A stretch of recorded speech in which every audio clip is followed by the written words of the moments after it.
Nanda momentum classes में आपका स्वागत है। आज का लेक्चर होगा इलेक्ट्रिक फील्ड का, जबकि इससे पहले हम लोग 6 वीडियो रिकॉर्ड कर चुके हैं, वो भी इलेक्ट्रोस्टैट पे ही। लेकिन आज का लेक्चर होगा इलेक्ट्रिक फील्ड के बारे में, जबकि 6 वीडियो हमने रिकॉर्ड किया है। पहला वीडियो था वो प्रॉपर्टीज ऑफ चार्जेस के बारे में था, दूसरा वीडियो था कूलम्ब्स लॉ के बारे में, उसके बाद सीरीज किया क्वेश्चन से रिलेटेड क्वेश्चन किया हम लोग, जिसमें हम लोग डिस्कशन किया इलेक्ट्रिक फील्ड के बारे में। उसके बाद क्या उसमें प्रीवियस किया जेई मेंस जेई एडवांस का क्वेश्चन किया, उसके बाद हमने बोर्ड लेवल का क्वेश्चन किया। चलिए आज करते हैं जेई मेंस टाइप का क्वेश्चन करते हैं। जबकि हम पिछले लास्ट वीडियो में डिस्कशन किया था किसी पॉइंट पी पर, है ना, इनफाइनाइट रड की वजह से इलेक्ट्रिक फील्ड कैलकुलेट करना। चलिए इसी वीडियो को हम आगे बढ़ाते हैं। देखिए अब देखो यहाँ पे क्या है, यहाँ पे भी रड है, तो फ्राइट रड की वजह से इस पॉइंट पी पर मुझे क्या कैलकुलेट करना है, इस पॉइंट पी पे इलेक्ट्रिक फील्ड कैलकुलेट करना है। तो अगर इस पॉइंट पी पे इलेक्ट्रिक फील्ड कैलकुलेट करने के लिए सबसे पहले आपको ये पता होना चाहिए कि इलेक्ट्रिक फील्ड एक वेक्टर क्वांटिटी है। तो वेक्टर क्वांटिटी होने की वजह से इस पॉइंट पी का, है ना, इलेक्ट्रिक फील्ड का डायरेक्शन पता होना जरूरी है। तो यहाँ ध्यान रखना इलेक्ट्रिक फील्ड का डायरेक्शन दो होगा, एक होगा पैरेलल डायरेक्शन में, एक होगा परपेंडिकुलर डायरेक्शन में। तो परपेंडिकुलर डायरेक्शन में हमेशा पॉजिटिव चार्ज होने की वजह से ये away from the positive charge होगा, away from the positive charge होगा। और ये तुम्हारा परपेंडिकुलर डायरेक्शन में, जबकि पैरेलल डायरेक्शन में क्या होगा, इस रड के पैरेलल होगा। तो इसलिए हम इसको बोलते हैं इलेक्ट्रिक फील्ड का डायरेक्शन जो है टुवर्ड्स द, है ना, ये तुम्हारा इलेक्ट्रिक फील्ड का डायरेक्शन हुआ किसकी वजह से हुआ, पैरेलल डायरेक्शन में हुआ। ये तुम्हारा इलेक्ट्रिक फील्ड जो है वो क्या है, वो परपेंडिकुलर डायरेक्शन में। अब देखो ये दोनों फार्मूला है ना, इन दोनों फार्मूला से, है ना, इन दोनों का फार्मूला यहाँ पे हम लिखा है। देखिए इलेक्ट्रिक फील्ड परपेंडिकुलर डायरेक्शन का जो फार्मूला है वो यहाँ पे लिखा है, और इलेक्ट्रिक फील्ड का पैरेलल डायरेक्शन का जो फार्मूला है वो यहाँ पे लिखा है। क्लियर। अब इन दोनों का फार्मूला का एप्लीकेशन जरूर देखते हैं, बिना एप्लीकेशन के हम इस क्वेश्चन को सॉल्व नहीं करते। इसमें अप्लाई करते वक्त क्या क्या बात ख्याल रखना, ध्यान रखना है, वो ध्यान रखना है। पहली बात ये ख्याल रखना है कि θ2 क्या है और θ1 क्या है। देखो θ2 का मतलब क्या है, ये तुम्हारा दिख रहा है, ये लाइन, इससे लाइन से जो एंगल बनता है ना उसी को बोलते हैं θ2। ठीक है, ये एंगल क्या है θ2, ये एंगल क्या है θ1। हमेशा इस बात का ख्याल रखना कि जो डिस्टेंस होगा, जिस पॉइंट है उसके परपेंडिकुलर से ही लाइन बनेगा, θ2 और θ1। तो यहाँ पे θ2 30 डिग्री है, θ1 कितना है 60 डिग्री। मतलब ये गिवन है, θ2 कितना गिवन है 30 डिग्री है, और θ1 जो गिवन है वो है 60 डिग्री। अब इसी वैल्यू को इस फॉर्मूला में पुट करते हैं। तो cos θ2 मतलब cos θ2 का मतलब ये cos θ2 का मतलब क्या है 30 डिग्री माइनस cos θ1 का मतलब 60 डिग्री। यहाँ से θ2 और θ1 का वैल्यू यहाँ पे पुट कर दिया। तो यहाँ पे देख रहे क्या निकला, k लैम्डा बाई cos 30 का वैल्यू होता है √3/2 एंड cos 60 का वैल्यू होता है -1/2। तो ये तुम्हारा क्या, इसको पुट करने के बाद ये फाइनल आंसर हो गया। अब इस बात का यहाँ पे ख्याल रखना कि दोनों एंगल जो है ना, एक क्लॉकवाइज डायरेक्शन में है, तो दूसरा क्या है एंटी क्लॉकवाइज डायरेक्शन में। इस बात का बहुत इंपॉर्टेंट ख्याल रखना कि दोनों का डायरेक्शन दोनों एक दूसरे के अपोजिट है, एक क्लॉकवाइज डायरेक्शन में और एंटी क्लॉकवाइज डायरेक्शन में। लेकिन हम दोनों साइन क्या लिया है, पॉजिटिव ही लिया है। ऐसा मत समझना कि एक क्लॉकवाइज होने की वजह से पॉजिटिव, दूसरा एंटी क्लॉकवाइज डायरेक्शन होने की वजह से निगेटिव, ऐसा कुछ नहीं किया यहाँ पे।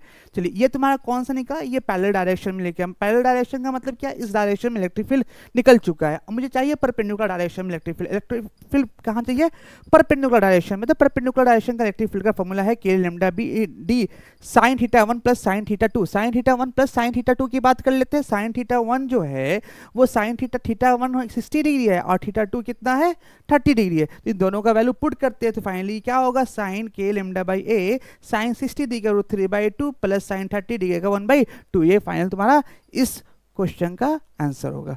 ऐसे क्वेश्चन जेई में पूछे जाते हैं। चलिए नेक्स्ट क्वेश्चन की तरफ बढ़ते हैं। अब देखो यहाँ पे जो क्वेश्चन है ये आपको ये कंसेप्ट सिखाया जा रहा है तो कि इलेक्ट्रिक फील्ड का डायरेक्शन कैसे लेते हैं। मतलब फाइनाइट रड है तो फाइनाइट रड की वजह से किसी पॉइंट पे इलेक्ट्रिक फील्ड निकालते हैं, जबकि हम जानते हैं कि इलेक्ट्रिक फील्ड क्या है, एक वेक्टर क्वांटिटी है। अगर वेक्टर क्वांटिटी है जिसका डायरेक्शन होना बहुत ज़रूरी है, तो इसलिए हम डायरेक्शन यहाँ पे तय करते हैं। कैसे डिसाइड करते हैं कि कौन सा डायरेक्शन किस में होगा। तो अगर मान लेते हैं, है ना, अगर तुम्हारा रॉड जो है पॉजिटिव चार्ज है, अगर रॉड क्या है पॉजिटिव चार्ज है, मतलब क्या है रॉड पॉजिटिव चार्ज का मतलब क्या होता है, ध्यान से देखिए। इसका रॉड का पॉजिटिव चार्ज है, मान लो कि ये रॉड है और ये तुम्हारा क्या है पॉजिटिव चार्ज है, ठीक, अगर रॉड पॉजिटिव चार्ज है और बोल रहा है कि अगर एंगल क्या दोनों का equal angle theta one is equal to theta two, मतलब ये कहने का कि इस पॉइंट पे हम एंगल निकाल रहे हैं, ये तुम्हारा है थीटा वन और ये तुम्हारा क्या है थीटा टू, मतलब ये कहने का ये तुम्हारा थीटा वन है और ये तुम्हारा क्या थीटा टू है, दोनों क्या है थीटा वन और थीटा टू आपस में क्या है बराबर है। तो इस सिचुएशन में इलेक्ट्रिक फील्ड जो होगा सिर्फ और सिर्फ जो है वो परपेंडिकुलर डायरेक्शन में होगा, बस इसी डायरेक्शन में होगा, जबकि इस डायरेक्शन में इलेक्ट्रिक फील्ड नहीं होगा। अब क्वेश्चन अराइज होता है क्यों ऐसा होता है, क्योंकि ये इलेक्ट्रिक फील्ड जो होता है ना, देखो यहाँ इसकी वजह से इलेक्ट्रिक फील्ड के दो कंपोनेंट होगा, एक इधर होगा एक ऊपर होगा। इस अपर हाफ के लिए भी दो कंपोनेंट है, एक नीचे होगा एक इधर होगा, तो नीचे ये और ऊपर वो एक दूसरे को कैंसिल आउट करने की वजह से electric field net electric field zero हो जाता है। इसी वजह से एंगल बराबर होने की वजह से सिर्फ और सिर्फ परपेंडिकुलर डायरेक्शन में होता है और away from the positive charge. अगर सिचुएशन ऐसा होता है कि अगर ये पॉजिटिव चार्ज रॉड है, हो सकता है कि निगेटिव चार्ज रॉड होता, तब क्या होता, अगर सिचुएशन ऐसा होता है कि रॉड क्या है निगेटिव चार्ज है, अगर निगेटिव चार्ज रॉड होता, अगर मान लो यहाँ पे इलेक्ट्रिक फील्ड निकालना चाहते हैं, अगर ये थीटा एंगल है और ये भी क्या है ये थीटा एंगल है मान लो, और ये भी एंगल क्या है थीटा एंगल ही है, अब दोनों थीटा ही एंगल है और इलेक्ट्रिक फील्ड जो होगा पहले क्या away from the positive charge था, अब क्या होगा टुवार्ड्स ना टुवार्ड्स द निगेटिव चार्ज होगा। इसका मतलब ये समझ में आ गया कि इलेक्ट्रिक फील्ड का डायरेक्शन अगर थीटा वन और थीटा टू दोनों इक्वल होता है तो अगर पॉजिटिव चार्ज रॉड है तो away from the positive charge होगा, अगर वो निगेटिव चार्ज रॉड है तो टुवार्ड्स द निगेटिव चार्ज होगा। कब की सिचुएशन है, जब थीटा वन और थीटा टू दोनों इक्वल है तब का सिचुएशन है। चलिए अब इसके बाद की बात कर लेते हैं, ये तो बात समझ में आ गया, इसके बारे में बात कर लिया मैंने। अब देखो इस सिचुएशन की बात कर लेते हैं, इसमें इस सिचुएशन में क्या दिया हुआ है जरा देखते हैं। देखो इस सिचुएशन में क्या है कि यहाँ पे थीटा वन और थीटा टू के बारे में बात किया है, जबकि थीटा वन क्या है बड़ा है किससे थीटा टू से, थीटा वन बड़ा है थीटा टू से, मतलब देखो यहाँ पे थीटा वन इसको मान लेते हैं, ठीक थीटा वन क्या है इसका बड़ा है, थीटा टू मान लेते हैं ये क्या हुआ छोटा है, इज्यूम कर लिए थीटा वन कितना है, थीटा वन दिया 60 डिग्री, थीटा टू दिया 30 डिग्री, क्लियर है। तो अगर ऐसा सिचुएशन है तो इस सिचुएशन में इलेक्ट्रिक फील्ड का डायरेक्शन कैसे कैलकुलेट करेंगे। तो अब बात करते हैं, अगर सिचुएशन ऐसा है कि charge of the rod positive, मतलब ये रॉड का जो चार्जेस है वो पॉजिटिव चार्ज है, अगर रॉड का चार्ज अगर पॉजिटिव चार्ज होगा तो इलेक्ट्रिक फील्ड जो होगा परपेंडिकुलर डायरेक्शन में away from the positive charge, जो कि नीचे भी देख चुके हैं कि इलेक्ट्रिक फील्ड का डायरेक्शन हमेशा away from the positive charge होता है, इसलिए इस पॉइंट का जो डायरेक्शन होगा परपेंडिकुलर डायरेक्शन में जो होगा वो away from the positive charge होगा। लेकिन एक दूसरी पॉइंट इंपॉर्टेंट पॉइंट ये याद रखना है कि अगर रॉड पॉजिटिव चार्ज है, अगर रॉड पॉजिटिव चार्ज है ना, अगर रॉड पॉजिटिव चार्ज है, अगर parallel is opposite to the bigger angle, मतलब ये कहने का अगर इलेक्ट्रिक फील्ड पैरेलल डायरेक्शन निकालते हैं जिसका एंगल ज्यादा होता है उसी के क्या होगा अवे होगा। तो क्या ये थीटा टू 60 डिग्री है ना, इसके अवे क्या होगा नीचे डायरेक्शन में क्या होगा अवे होगा। देखो थीटा वन 60 डिग्री, क्या थीटा टू से थीटा वन ज्यादा है, इसके अवे कौन सा होगा इसी डायरेक्शन में, इसलिए इसको इस डायरेक्शन में पैरेलल में डाल दिया गया, क्लियर हो गया। चलिए अब बात करते हैं थर्ड क्या है, charge of the rod is negative. अगर charge of the rod is negative कहने का मतलब ये है कि अगर ये रॉड है इसका जो चार्जेस है वो निगेटिव है, तो निगेटिव चार्जेस जो होंगे जिसकी वजह से इलेक्ट्रिक फील्ड जो हो जाएगा वो जो हम पॉजिटिव के लिए पढ़ा था उसका रिवर्स हो जाएगा। अगर हम पॉजिटिव के लिए पढ़ा था away from the positive charge, तो निगेटिव के लिए क्या होगा टुवर्ड्स द निगेटिव चार्ज हो जाएगा। अगर हम तुम्हारी बात करते हैं, अगर हम बात करते हैं एंगल जो थीटा वन ज्यादा होगा थीटा टू से, तो अवे होता था पॉजिटिव चार्ज की वजह से, तो निगेटिव चार्ज की वजह से क्या होगा टुवर्ड्स हो जाएगा, ये डिफरेंस आ जाएगा। चलिए ये तुम्हारा बात आगे क्वेश्चन सबको समझ में आ गया कैसे चार्जेस चेंज होगा तो उसकी इलेक्ट्रिक फील्ड का डायरेक्शन चेंज होगा। अब इसी से क्या कनेक्टेड कुछ क्वेश्चन कर लेते हैं, देखते हैं क्या क्वेश्चन है। देखो यहाँ पे बड़ा इंपॉर्टेंट पॉइंट है, आपको calculate the component of the electric field due to finite charge rod at the point P along with their direction. मतलब ये कि पॉइंट पी पे इलेक्ट्रिक फील्ड का डायरेक्शन भी देखना है और साथ साथ इलेक्ट्रिक फील्ड का मैग्नीट्यूड भी कैलकुलेट करना है। तो अब देखो क्या है, इलेक्ट्रिक फील्ड का हम डायरेक्शन चेक कर लेते हैं, इलेक्ट्रिक फील्ड का डायरेक्शन क्या है। जबकि देखो ये क्या है, ये पॉजिटिव चार्ज नहीं ये निगेटिव चार्ज है, ये पूरा का पूरा निगेटिव चार्ज है। तो निगेटिव चार्ज जो होगा, तो निगेटिव चार्ज की वजह से इलेक्ट्रिक फील्ड का जो डायरेक्शन होगा वो अवे ना होकर क्या होगा, टुवार्ड्स होगा। इसलिए इलेक्ट्रिक फील्ड का परपेंडिकुलर डायरेक्शन में क्या होगा, इस डायरेक्शन में होगा, निगेटिव चार्ज होने की वजह से। ये डायरेक्शन पहले देख रहे हैं। और उसके बाद हम बात कर रहे हैं, अगर ये पॉजिटिव चार्ज होता ज़्यादा एंगल से अवे होता ना, तो ज़्यादा एंगल जिसका ग्रेटर, जो लार्जर एंगल से क्या होगा, अवे होता। लेकिन क्या है, ये निगेटिव चार्ज होने की वजह से लार्जर एंगल से टुवार्ड्स हो गया, इसलिए इस डायरेक्शन में इलेक्ट्रिक फील्ड हो गया। क्लियर हो गया?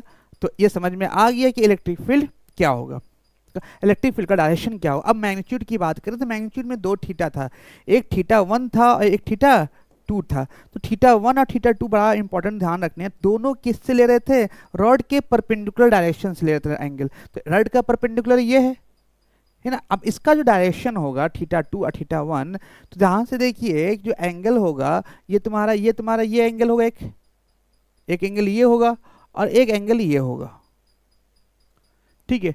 तो थीटा 2 और थीटा 1 की बात करें तो यहाँ पे थीटा 2 और थीटा 1 की बात करें तो एक ध्यान से देखिएगा, तो यहाँ पे एक 50 डिग्री दिख रहा होगा आपको, और थीटा 1 जो तुम्हारा दिख रहा है वो 50 डिग्री दिख रहा है, क्योंकि सेकंड पार्ट जो तुम्हारा थीटा 1 माना था ऊपर वाला, ये थीटा 1 कितना मान रहा है, यहाँ से यहाँ तक कितना होगा, थीटा 1 की बात करें तो क्या होगा, 30 + 20, टोटल कितना हो जाएगा, ये 50 डिग्री। ये तो बहुत आसानी से निकल गया। अब थीटा 2 की बात करें तो थीटा 2 एंटी क्लॉकवाइज डायरेक्शन में था, थीटा 2 क्या था, एंटी क्लॉकवाइज डायरेक्शन में, जबकि ये क्या है, क्लॉकवाइज डायरेक्शन में 20, इसलिए हम इसको -20 लिखेंगे, ठीक है, इसलिए इसको -20 लिखेंगे। ध्यान से उस वक्त आपको बताया था कि अगर थीटा 1 और थीटा 2 दोनों क्या होना चाहिए, एक क्लॉकवाइज होना चाहिए, तो दूसरा क्या, एंटी क्लॉकवाइज डायरेक्शन होना चाहिए। बट यहाँ पे दोनों क्या है, क्लॉकवाइज डायरेक्शन में, तो कोई प्रॉब्लम नहीं है। अगर दोनों क्लॉकवाइज डायरेक्शन में, तो एक को हम क्या क्लॉकवाइज ले लेंगे और दूसरे को क्या एंटी क्लॉकवाइज करने के लिए क्या करना है, एक निगेटिव साइन डाल देंगे, इसलिए हम इसको निगेटिव साइन डाल दिया। अब उसके बाद क्या करना है, उसको वैल्यू पुट कर देते हैं। तो हमको पैरेलल डायरेक्शन में इलेक्ट्रिक फील्ड चाहिए, तो cos theta 2 - cos theta 1, cos theta 2 कितना, -20 पुट कर दिया, और cos थीटा 1 क्या है, 50 पुट कर दिया। अब इसके बाद यहाँ पे पैरेलल डायरेक्शन में निकाल लिया, उसी तरह से यहाँ से परपेंडिकुलर डायरेक्शन में निकाल लिया, तो दोनों का तुम्हारा क्या है, ये तुम्हारा क्वेश्चन सॉल्व हो गया, पैरेलल डायरेक्शन और परपेंडिकुलर डायरेक्शन दोनों की वजह से। अब आगे बढ़ते हैं नेक्स्ट क्वेश्चन की तरफ। ये भी क्वेश्चन ध्यान से देखिए, जो क्वेश्चन हम लास्ट क्लास में, लास्ट स्लाइड में डिस्कशन किया उसी के बारे में यहाँ पे था, ठीक है। हाँ, ये इंपॉर्टेंट पॉइंट है, ये इंपॉर्टेंट क्वेश्चन है। इसके पहले वाले वीडियो में भी इसके बारे में हम डिस्कशन किया था। इसके लिए हम कुछ ट्रिक बताना चाहेंगे कि ट्रिक से ही आप डायरेक्ट क्वेश्चन को सॉल्व कर लीजिएगा। तो ये क्या है ट्रिक, वो ध्यान से देखते हैं क्या है ट्रिक। तो मान लो कि अगर मान लो ये तुम्हारा पॉजिटिव चार्ज, ये इन्फिनाइट रॉड है। इन्फिनाइट रॉड कहने का मतलब क्या है, ये तुम्हारा पूरा का पूरा रॉड जो है वो इन्फिनाइट रॉड है, मतलब ये पूरा का पूरा नीचे इन्फिनाइट की तरफ जा रहा है, ऊपर भी इन्फिनाइट की तरफ जा रहा है। तो अगर दोनों इन्फिनाइट की तरफ जा रहा है तो इसको हम 20 से डिवाइड कर लेते हैं, और मान लो कि यहाँ पे इलेक्ट्रिक फील्ड निकालना चाहते हैं P पॉइंट पे, ठीक है। तो अगर P पॉइंट पे इलेक्ट्रिक फील्ड निकालना चाहते हैं तो ध्यान से देखिएगा, तो अगर देखा जाए, अगर इन्फिनाइट से अगर एंगल बनाना चाहेंगे यहाँ से, तो एंगल बनाया कितना, ये एंगल अगर वो इन्फिनाइट है, अगर इन्फिनाइट तक देखा जाए तो ये एंगल जैसे जैसे ये दूर होता जाएगा, ये एंगल क्या होगा, और बढ़ता ही जाएगा और बढ़ता जाएगा, मतलब ये दूर होता जाएगा, ये एंगल बढ़ता जाएगा, मतलब ये एंगल फाइनली क्या हो जाएगा, 90 डिग्री हो जाएगा। उसी तरह से ये भी इन्फिनाइट है, तो ये भी इन्फिनाइट होने की वजह से क्या होगा, ये भी पूरा दूर बढ़ता जाएगा, फाइनली क्या होगा, ये भी 90 डिग्री, मतलब दोनों एंगल कितना है, थीटा 1 और थीटा 2 दोनों क्या है, 90 डिग्री है। तो दोनों का 90 डिग्री पुट कर देते हैं। देखो क्या है, परपेंडिकुलर डायरेक्शन में, तो परपेंडिकुलर डायरेक्शन में क्या होगा, और अवे होगा, इस डायरेक्शन में होगा, तो इस डायरेक्शन में क्या, थीटा 1 sin 90 और sin 90 दोनों का 90 पुट कर दिया, तो ये वैल्यू आ गया। जबकि नेट इलेक्ट्रिक फील्ड क्या होगा, अब पहले डायरेक्शन में थीटा सेम होने की वजह से है ना, अपोजिट डायरेक्शन में कोई इलेक्ट्रिक फील्ड नहीं होगा, ठीक है। अब तो ये तो तुम्हारा बात समझ में आ गया, कैसे कैलकुलेट कर लिया। हाँ, अब तो थोड़ा सा इसका ट्रिक भी हम समझ जाते हैं, ऐसे क्वेश्चन को ट्रिक से ही सॉल्व किए तो ज़्यादा बेहतर है इनफिनाइट के केस में। तो ट्रिक क्या है ये देखते हैं। देखो क्या है ये ट्रिक, क्या है, थोड़ा सा कंसेप्ट है और उस कंसेप्ट के अकॉर्डिंग ये क्वेश्चन बना लेंगे। इनफैक्ट ये ऐसे क्वेश्चन को हम लोग क्या कर सकते हैं, यहाँ पे भी सॉल्व कर सकते हैं, और अगर सर्कुलर पार्ट में है ना दिया हुआ है तब भी इस ट्रिक को यूज़ कर सकते हैं। देखिए क्या है, ये इनफाइनाइट रड है। इनफाइनाइट रड कहने का मतलब क्या है कि इसका मान लो ये इनफाइनाइट रड है, इसका इलेक्ट्रिक फील्ड ऐसे होगा, तो हम मानेंगे इसका दो कंपोनेंट, एक कंपोनेंट नीचे मानेंगे λ/4πε0 आर, इसका एक कंपोनेंट अगर मान लो यहाँ से डिस्टेंस क्या आर है, इसका एक कंपोनेंट इधर मानेंगे λ/4πε0 आर। ठीक है, उसी तरह से इसका एक कंपोनेंट इसको सोचेंगे इलेक्ट्रिक फील्ड डायरेक्शन क्या है इधर, इज्यूम करेंगे कि एक कंपोनेंट क्या होगा, इज्यूम कर रहे हैं हम, बोल नहीं कि ऐसा होता है, हम इज्यूम कर रहे हैं इधर होगा, फिर उसके बाद एक कंपोनेंट इधर होगा। तो अब देखो क्या है, तो ये दोनों तो कैंसिल आउट हो जाएगा एक दूसरे को। इसका मतलब कि आई की डायरेक्शन में दो है, तो आई की डायरेक्शन में नेट इलेक्ट्रिक फील्ड दो है। नेट इलेक्ट्रिक फील्ड कहने का मतलब λ/4πε0 R I cap plus and λ/4πε0 R I cap. तो आई कैप देखो 2 आई कैप हो जाएगा, 2 इंटू λ/4πε0 आर। ये वैल्यू आएगा आपका किसके लिए, ये नेट इलेक्ट्रिक फील्ड। क्या यही लेमडा यही वैल्यू आया है आपका, देखिए तो ऊपर में देखिए 2 लेमडा, इसको हम सॉल्व करेंगे तो क्या आ जाएगा, इसको सॉल्व करेंगे तो 1/4πε0 के क्या वैल्यू, और 2 λ/d, यहाँ से यहाँ तक डिस्टेंस क्या था d था, इसलिए दोनों चीज़ सेम ही है। ठीक है, इस तरह से भी हम सॉल्व कर सकते हैं। अब ऐसे सिचुएशन में क्या बहुत सारे क्वेश्चन को हम आसानी से सॉल्व कर लेते हैं, ऐसे सिचुएशन में बहुत सारे क्वेश्चन को आसानी से सॉल्व कर लेते हैं। जैसे मान लो कि इस तरह का सिचुएशन दे दिया, तो इस तरह का सिचुएशन में भी हमको क्या कुछ कुछ सोचने की ज़रूरत नहीं है, हम निकाल लेंगे आसानी से, है ना। इसका दो कंपोनेंट मान लेंगे, एक इधर मान लेंगे एक इधर मान लेंगे। तो इधर कंपोनेंट क्या होगा λ/4πε0 आर, इधर मान लेंगे क्या λ/4πε0 आर। तो नेट इलेक्ट्रिक फील्ड निकालने की बात आई तो क्या होगा, नेट इलेक्ट्रिक फील्ड क्या होगा λ/4πε0 आर माइनस जे कैप और plus λ/4πε0 R plus I cap. अब इसका मैग्नीट्यूड निकालने की बात करेंगे तो क्या होगा, मैग्नीट्यूड निकल जाएगा यहाँ से, तो λ/4πε0 बाहर निकाल लिया, और आई कैप और प्लस माइनस जे कैप। अगर माइनस जे कैप लिखेंगे तो क्या होगा, इन दोनों का हम मैग्नीट्यूड निकालेंगे तो क्या √2 हो जाएगा, है ना। तो √2 मतलब ये कहने का λ/4πε0 आर और √2 नेट इलेक्ट्रिक फील्ड यहाँ से निकल गया। ठीक है, इसी तरह से हम ऐसे सिचुएशन को भी हैंडल कर सकते हैं आसानी से। ठीक है, सिचुएशन ऐसा अगर तुम्हारे सामने आए, इस तरह का सिचुएशन है, तो इससे पहले हम ये वाला बता देते हैं, इस सारे पे पॉजिटिव चार्ज है, या आपको यहाँ पे निकालना हो, या सिचुएशन ऐसा हो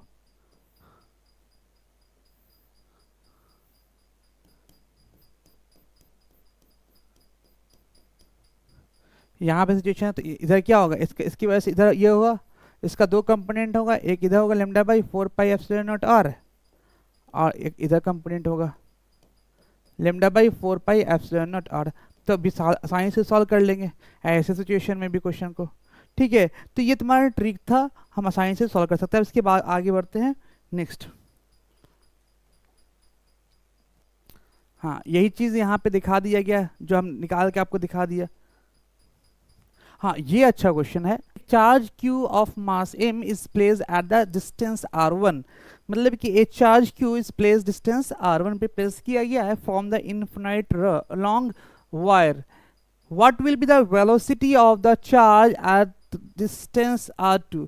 अगर ये r1 से r2 तक पहुंचता है, हाँ, तो इसकी वेलोसिटी क्या होगी, take initial velocity of the charge भी 0, मतलब इनिशियली इसकी वेलोसिटी क्या है 0 होगा। क्या ना, देखो क्या ये पॉजिटिव चार्ज है, ये भी क्या है पॉजिटिव चार्ज है, तो इस पॉजिटिव चार्ज के रखने की वजह से ये पॉजिटिव चार्ज को क्या करेगा, रिपेल करेगा, और पॉजिटिव चार्ज रिपेल होने की वजह से इस पर क्या होगा, एक फोर्स लगेगा, और फोर्स लगने की वजह से ये क्या होगा, आगे की तरफ बढ़ेगा। जब आगे की तरफ जाएगा इसके बाद जब आगे की तरफ बढ़ेगा तो इसके पास फोर्स लगने की वजह से एक्सेलरेशन आएगा। तो एक्सेलरेशन को हम लिख सकते हैं क्या, v dv/dx। करते तो क्या है, तो सबसे पहले तो इलेक्ट्रिक फील्ड निकाल लेंगे, तो इलेक्ट्रिक फील्ड इस पॉइंट पे निकाल लेंगे, तो इलेक्ट्रिक फील्ड इस पॉइंट पे निकाल सकते या ये होगा, ये होगा इलेक्ट्रिक फील्ड। मतलब इलेक्ट्रिक फील्ड जब निकाल के दिखाया, देखिए ध्यान से, इनफाइनाइट रेड के लिए 2 lambda 4 pi epsilon not r, तो वही होगा 2 lambda 4 pi epsilon not r electric field. Electric field आपको पता है 2 लैम्डा 4 पाई एप्सिलॉन नॉट, और मान लो कि यहाँ से यहाँ डिस्टेंस x है, तो x एज्यूम कर लेते हैं, x डिस्टेंस पे इलेक्ट्रिक फील्ड है। अगर इलेक्ट्रिक फील्ड मालूम चल गया आपको, तो अगर इलेक्ट्रिक फील्ड मालूम चल गया, अगर चार्ज पार्टिकल इलेक्ट्रिक फील्ड में रख दिया गया तो क्या होगा, उस चार्ज पार्टिकल पे फोर्स लगेगा, और फोर्स कितना लगेगा, फोर्स इज इक्वल टू क्या होता है, Q इंटू ई, तो Q से मल्टीप्लाई कर देंगे फोर्स, तो फोर्स का फॉर्मूला क्या हो जाएगा, Q मतलब 2 लैम्डा, Q चार्ज रखा गया है, हाँ 4 पाई एप्सिलॉन नॉट x हो जाएगा। अब फोर्स इक्वल टू क्या होता है, मास इनटू एक्सेलरेशन, तो क्या होगा 2 lambda Q by 4 pi epsilon not x, यहाँ से एक्सेलरेशन निकाल लेंगे 2 lambda Q by 4 pi epsilon not x into m, और एक्सेलरेशन का वैल्यू मुझे पता है, एक्सेलरेशन जो है वो अगर वेलोसिटी कैलकुलेट करना है तो ये फॉर्मूला आता है, क्या फॉर्मूला आता है, v dv by dx is equal to 2 lambda Q by 4 pi epsilon not m into x. अब dx उधर चल जाएगा, तो v into d v is equal to 2 lambda Q by 4 pi epsilon not m x dx।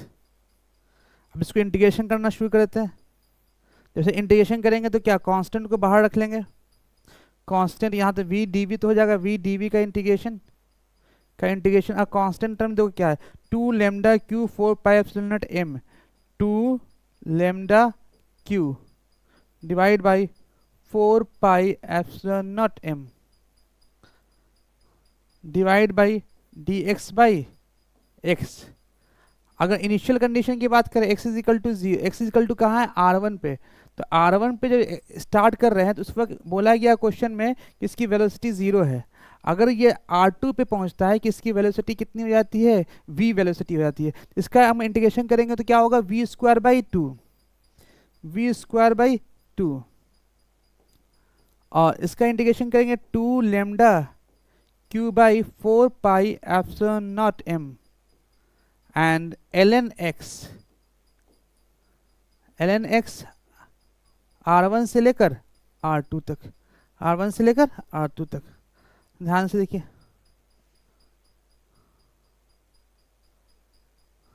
इसके बाद देखते हैं, तो यहां से 2 कैंसिल आउट, यहां से 2 कैंसिल आउट, ठीक है, तो यहाँ पे तुम्हारा क्या होगा, v square 2 lambda 4 pi epsilon not, तो यहाँ से 2 कैंसिल आउट हो जाएगा, मतलब क्या, lambda Q by 2 pi epsilon not m ln upper limit, upper limit मतलब कितना, r2, लोअर लिमिट क्या होगा, ln r1, तो upper limit minus lower limit कर लिया, तो इसको ऊपर में लिखते हैं, upper limit minus lower limit, तो log a minus log b, तो लॉग a बाई b, तो v square by 2, v square by 2 is equal to lambda Q by 2 pi epsilon naught ln r2 by r1। यहाँ से 2 cancel हो जाएगा, तो v equal to lambda Q by pi epsilon not से multiply किया ln r2 by r1। ऐसा क्यों किया, क्योंकि 1/4 पाई एप्सिलॉन नॉट क्या होता है, 1/4 पाई एप्सिलॉन नॉट क्या k के बराबर है, सिर्फ 4k लेमडा Q, m छूट रहा है शायद, m by m ln r2 by r1, ये तुम्हारा इसका स्क्वायर रूट, ये तुम्हारा फाइनली आंसर होगा। देखो 4k lambda q by m and ln r2 by r1, ln r2 by r1, ये फाइनली वेलोसिटी होगा। R2 पे जब पहुंचेगा चार्ज पार्टिकल, तो चार्ज पार्टिकल कहाँ पहुंचेगा, R2 पे पहुंचेगा, तो फाइनली क्या इसकी वेलोसिटी इतनी होगी। चलिए इसके बाद नेक्स्ट देखते हैं। हाँ अब देखो नेक्स्ट जो है ये electric field due to uniform charge ring. जो इलेक्ट्रिक फील्ड की बात करें कि अगर यूनिफॉर्म चार्ज रिंग है उसकी वजह से इलेक्ट्रिक फील्ड कैलकुलेट करते हैं, तो इलेक्ट्रिक फील्ड सेंटर पे क्या होता है, इलेक्ट्रिक फील्ड हमेशा क्या होता है, ये जीरो होता है। ठीक है, इलेक्ट्रिक फील्ड क्या हो, electric field due to uniform charge ring at centre is equal to क्या होगा, जीरो। इसको पढ़ लीजिएगा, वही चीज़ बताया गया यहाँ पे। तो मतलब कोई भी अगर रिंग है उसके सेंटर पे इलेक्ट्रिक फील्ड निकालना है तो नेट इलेक्ट्रिक फील्ड जीरो होगा। देखिए आज के लेक्चर में इतने ही रखते हैं, नेक्स्ट लेक्चर में हम पढ़ेंगे कि एक्सियल रिंग की वजह से, मतलब रिंग की वजह से एक्सियल पॉइंट पे इलेक्ट्रिक फील्ड क्या होता है, इसका डेरिवेशन करेंगे। चलिए आज के इतने रखते हैं, फिर नेक्स्ट क्लास में मिलते हैं।